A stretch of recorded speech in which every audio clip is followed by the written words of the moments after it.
Salut les petits potes, on se retrouve pour une petite vidéo modélisme. Comme je vous avais posé la question, est-ce que ça vous intéresserait que je fasse une petite vidéo modélisme, comme j'en fais de temps en temps? Vous m'avez dit oui, alors j'en fais une. Donc là je suis dans mon antre, dans ma salle de jeu on va dire, ne pas confondre avec 50 nuances de Grèce. J'ai mon véhicule principal, celui qui prend cher, qui roule beaucoup. Je l'ai acheté il y a bientôt 1 an et demi maintenant, j'ai fait quelques modifications, j'ai énormément roulé, et son terrain de jeu, principalement, c'est la caillasse, des cailloux, des gros obstacles bien durs, tu vois là, c'est vraiment le crawler à état pur. Alors, pour ceux qui savent pas, le crawler c'est quoi? Le crawler c'est ça. Et encore, c'est pas tout à fait vrai parce que ça serait plus un scale. Alors le crawler, c'est vraiment la machine pour franchir tout vraiment plein d'obstacles très difficiles, et le scale, ça se rapproche plus de l'origine. Ça ressemble à un véhicule à l'échelle 1, on va dire. Donc lui, il a un beau vécu, hein. Il a déjà fait pas mal de packs. En témoigne la carrosserie. Regarde. Regarde. Ce qui est pratique, c'est quand tu te retournes, là, c'est amovible. L'idée, aujourd'hui, c'est que je change la carrosserie.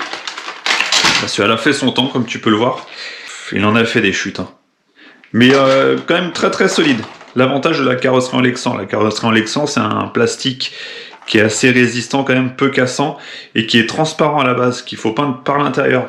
Donc c'est pour ça que là je vais devoir faire de la peinture en plus, parce que la carrosserie est neuve. Et tu vois, j'avais mis un petit intérieur, donc il va falloir que je garde les vitres transparentes pour en profiter. Donc je te fasse quand même un petit retour du produit.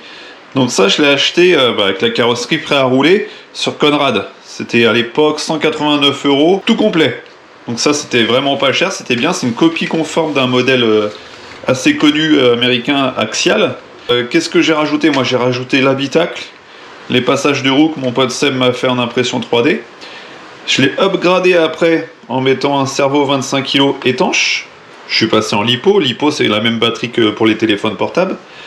J'ai mis un petit moteur Homs Hobby avec plus de tours, donc plus de couple, et un variateur programmable. Donc tu le programmes comme une cartographie de voiture. Tu as un petit boîtier et tu changes tes paramètres comme ça, c'est génial. Le couple, la force, le frein moteur, la nervosité. J'ai fait les amortisseurs. J'ai mis des amortisseurs un peu plus sympas, plus performants en hydraulique. Bien évidemment, avec une huile très souple et des ressorts très souples. Des jantes en acier avec des pneus un tout petit peu plus grands mais qui accrochent beaucoup plus, très tendres. Parce que moi je ne fais que du rocher, que de la caillasse on va dire. Donc il faut que ça grimpe, il n'y a pas beaucoup de terre là où je vais. Un petit pare-choc en métal, tu vois, pour ajouter du poids, parce que le but c'est de recentrer les masses vers le bas et qu'ils soient lourds, pour pouvoir avoir du grip. C'est vraiment typé comme un vrai 4x4, tu as un point rigide avant, un point rigide arrière. Les arbres de transmission, c'est plutôt bien fait, hein. Tu vois, avec les petits tirants, j'ai mis des petits sabots, j'ai mis aussi des fusées et des portes-fusées en laiton pour vraiment gagner de la masse. Là aussi. Et là, franchement, avec tous ces petites modifs, et puis le principal aussi, dans le pont avant, j'ai changé les pignons là.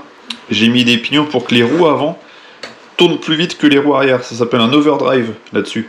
Et donc ça t'aide quand tu montes comme ça, ça te le tire, ça te le fait tracter et ça passe partout. Franchement, c'est une tuerie. Si vous voulez voir des vidéos, donc vous allez dans la playlist modélisme. Il y en a 2-3 qui traînent sur ce véhicule-là. Et franchement, c'est un bon petit jouet pour adultes. Beau petit croisement de pont. Tu vois, la roue, elle lève pas. Ça y est, ça lève. Tu vois? T'as vu un peu la hauteur? I'm back. Donc elle, bah on en a plus besoin. J'ai reçu mon petit colis. Alors, bien emballé, hein. Des bulles. Voilà. Donc ce que j'avais commandé, ça c'est une radio pour le Niva qui est là-bas, tu vois, avec un petit cerveau. On va mettre ça de côté. Ce qui nous intéresse, c'est ça, une bombe de noir et une bombe de rouge. C'est des peintures spécifiques, on va dire Lexan. On va se déballer ça. Donc tu vois, regarde ce que je te disais, carrosserie Axial. Axial, c'est la marque officielle, et ça c'est un clone chinois. Merci les Chinois, c'est pas cher.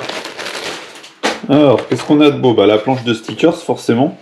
Tout l'accastillage, les phares, la calandre, les poignées, les barres de toit, les rétros. Parfait. Et puis, bah voilà, la petite notice. Mais bon, je pense qu'on devrait pouvoir s'en sortir. Tu vois, faut la découper, la nettoyer, mettre les caches. Que je n'ai pas, je sais pas s'ils sont là. Est-ce que c'est ça? Ouais, voilà, parfait, ils sont là. Donc la carrosserie, bah, j'ai repris, je sais pas si tu vas voir, vu que c'est transparent, mais j'ai repris une carrosserie de Cherokee. Ce que je vais faire, c'est que je vais découper les passages de roues, tracer pour les perçages, tu as des fixations, dégraisser, mettre les masques d'abord, dégraisser, et bah, commencer à faire la peinture. Hein. Je vais te montrer un petit peu comment on fait ça. Je te fais un accéléré de toute la préparation parce que ça risque d'être long quand même.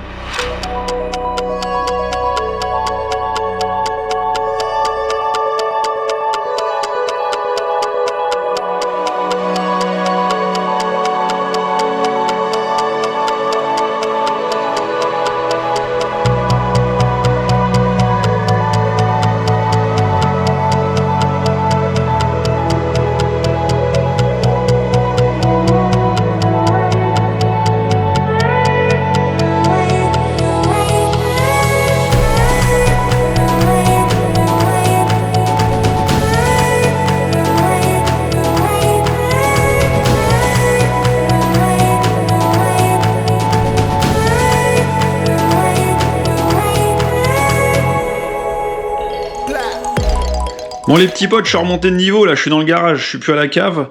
Je vais continuer la peinture ici. Là l'idée c'est de faire les masques, parce que je pourrais la peindre comme ça intégralement. Et j'ai envie de me faire un petit kiff, tu vois, un petit truc un peu plus... Ce que je voudrais faire, c'est les passages de roues en noir, tu vois. Et là l'espèce de bossage sur le capot, faire juste les bords et l'arrière comme s'il y avait une prise d'air, tu vois. Donc j'ai une bombe de noir. Et j'ai pris ça, c'est du rouge, un pseudo rouge métal, je sais pas trop ce que ça va donner. Je voulais des teintes rouges pour faire un petit peu de gaieté. Ce l'autre était gris et noir, et là je voulais un petit peu de couleur. J'aurais pu le faire intégralement noir, hein, c'est très joli aussi. Mais bon, j'attaque le masquage. Voilà, je viens de passer 14 rouleaux de tiro pour cacher tout, sauf les extensions et le fin liseré de Johnny. Ouh. Particularité du Lexan, c'est que ça se peint par l'intérieur. Et après, tu retrouves ça comme ça. Tu as juste un petit film de protection transparent, je te montrerai à la fin, à retirer. Et ta carrosserie est super brillante. Même là, hein, de toute façon, elle est déjà brillante. Bon, on va faire le noir. Bah, c'est fait. Petit souci, ça a bavé, tu vois. C'est passé sous le tiro à des endroits. Un petit peu là. Il va falloir gratouiller, j'espère que ça va partir. Bon, je vais décacher et je vais voir ce que je peux faire.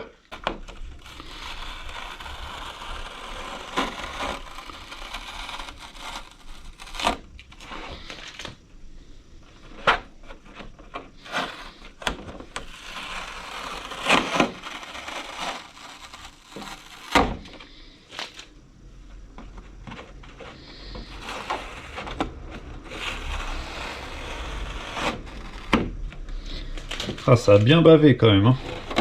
Bon, déjà, il y a 4 extensions et une prise d'air. Je sais pas si tu vas voir, mais j'ai réussi à pas mal rattraper le tiers. C'est quasiment bien. Là, j'ai commencé à cacher en préparation de la peinture pour pas que ça voile sur l'extérieur. C'est des endroits où le film il s'est retiré, tu vois, comme ici. Là. Et si ça voile, bah, c'est la carrosserie directe. Donc, je vais faire tout le contour et je vais pouvoir attaquer le rouge. Hein, en croisant les doigts que ça se passe bien. La cabine est chaude. Je suis en combinaison. Il n'y a plus qu'à appliquer. C'est parti. J'ai pas peur. Bon, puis on s'en fout. Hein. C'est pas une vraie bagnole.